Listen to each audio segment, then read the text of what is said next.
চন্দননগর একটা ছোট্ট জায়গা, সেখান থেকে একটা পাকিস্তানি নাগরিক পাওয়া গেছে। একজন মানুষ যে টুরিস্ট ভিসায় আসার পরে তার ভিসা এক্সপায়ার করে যাওয়ার পরে এতগুলো বছর সেখানে রয়ে গেল, এটা হলো কি করে? সময় মামাটি মানুষের সরকারও ছিল এবং যারা ছিল সেই বিষয়টা তারা সবটা বলতে পারে। নাম ফাতেমা মল্লিক, 60 পেরিয়েছেন। তার গ্রেপ্তারি নিয়ে সরগরম চন্দননগর। শুধু চন্দননগরই না, এই খবরের জল গড়িয়েছে কেন্দ্রীয় স্বরাষ্ট্রমন্ত্রক পর্যন্ত। ঘটনায় জড়িয়েছে পাকিস্তানের নামও। অভিযোগ, ফাতেমা একজন পাকিস্তানের নাগরিক। রবিবার চন্দননগরের কুঠিরমাঠ এলাকা থেকে পুলিশ ফাতেমাকে আটক করে, পরে তাকে গ্রেপ্তার করা হয়। আপাতত তার 14 দিনের পুলিশি হেফাজতের নির্দেশ দিয়েছে আদালত। পুলিশ সূত্রে খবর, ফাতেমা 1980 সালে পাকিস্তান থেকে পর্যটক ভিসায় ভারতে আসেন। 1982 সালে চন্দননগরের এক বেকারি মালিকের সঙ্গে তার বিয়ে হয়। তারপর এখানেই সংসার, সন্তান, সন্ততি, পরিবার। পহেলগাঁর ঘটনা ফাতেমার অতীত খুঁড়ে বার করেছে। উটিবাজার, চাঁদদানি, ভদ্রেশ্বর, বিলকুলি এরকম জায়গা থেকে প্রচুর পাকিস্তান নাগরিক পাওয়া যাবে। আজ এরা এখানে আছে কি করে? আজ এদের দেখবেন, লক্ষ্য করে আপনাদের, এদের প্যান কার্ড হয়ে গেছে, আধার কার্ড হয়ে গেছে, রেশন কার্ড হয়ে গেছে, তারা যথারীতি রেশনও তুলছে। তাহলে প্রশাসন করছেটা কি? এটা হলো কি করে? এর জবাব তো স্বরাষ্ট্র দপ্তর দেবে। এর জবাব তো আমাদের কারোর পক্ষে দেওয়া সম্ভবপর না।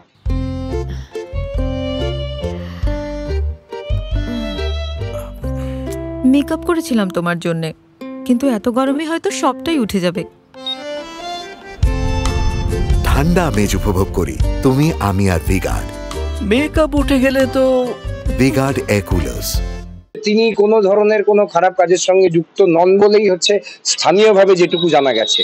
এখনো অবধি স্থানীয় কোনো মানুষজন বা পুলিশ যে কারণের জন্য তাকে নিয়ে গেছেন, পুলিশ এই ধরনের কোনো অভিযোগ বা অভিযোগের সূত্র পুলিশ কোথাও থেকে এই বিষয়টাকে আনতে পারেননি যে তিনি কোনো ধরনের আমাদের দেশের বহিঃশত্রুর মাধ্যম দিয়ে তিনি দেশের ক্ষতি করতে চাইছেন। তার কোনো সংযোগ আমাদের এই ভদ্রমহিলার সঙ্গে নেই বলেই আমরা যতটুকু জেনেছি। আমি জানি না মানবিক দৃষ্টিভঙ্গিতে ভারত সরকার কি সিদ্ধান্ত নেবে, এবং আমরা যেহেতু তার পরিবার এখানে, তার ছেলে মেয়েরা হয়ে গেছে, নিশ্চয়ইভাবে ট্রাইব্যুনালে একটা মীমাংসা হবে। 22শে এপ্রিল কাশ্মীরের পহেলগাঁয়ে জঙ্গি হানার পর পাক নাগরিকদের খোঁজে চলছে চিরুনি তল্লাশি। মৌলবাদী সন্ত্রাসের নেপথ্যে পাকিস্তানকে দায়ী করে প্রত্যাঘাতের প্রস্তুতিতে ভারত। স্বরাষ্ট্রমন্ত্রকের তরফে সব রাজ্যের মুখ্যমন্ত্রীদের চরম বার্তা দিয়ে জানানো হয়েছে, পাক নাগরিকদের খুঁজে বার করে ফেরত পাঠাতে হবে।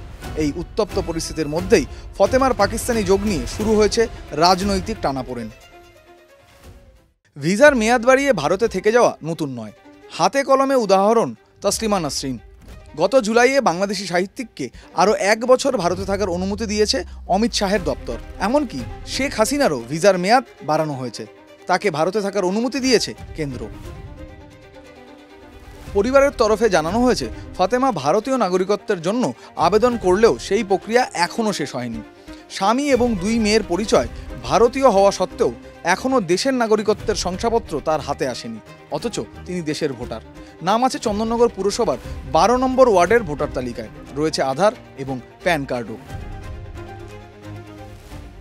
দীর্ঘ 45 বছর ধরে উনি গৃহবধূ হিসেবে এখানে বসবাস করছেন। উনার মধ্যে কোনো অস্বাভাবিকতা আমরা কোনোদিন পাইনি বা লক্ষ্য করিনি। উনি গৃহবধূ হিসেবেই এখানে আছেন।